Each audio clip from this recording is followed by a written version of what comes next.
Assalomu alaykum aziz obunachilar. Obunachilar, biz hozir Yangi Toshkent hududida turibmiz. Mana shu yo'lning narigi betida hozir hamma imoratlar shu yerdan qurilyapti. Bu joyimiz Tabraskadan ro'yxatga qarab 700 metr yurganmizda mana shu ko'chadan ichkariga taxminan 600 metr kirilganda ikkita hovlimiz sotuvga chiqqan. Yangi Toshkent hududi.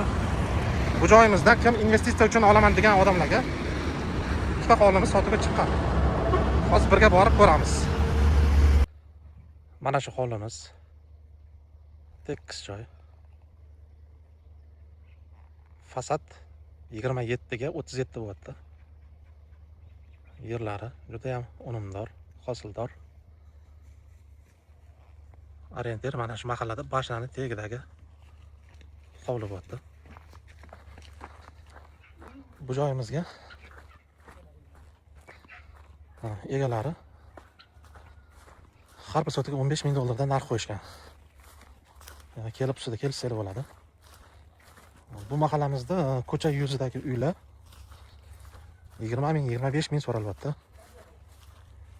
Bu joyimiz o'sha ko'cha yuzidan bir 500-600 metr ichkariga kiriladi. Qadimiy bu yerda narxlar yana osmon narxi bo'lib ketadi. Kimga yoqsa o'sha hozircha arzon narxda olib qo'ysalar bo'ladi. Kimga qiziq bo'lsa, aloqaga chiqib batafsil ma'lumot olsanglar bo'ladi.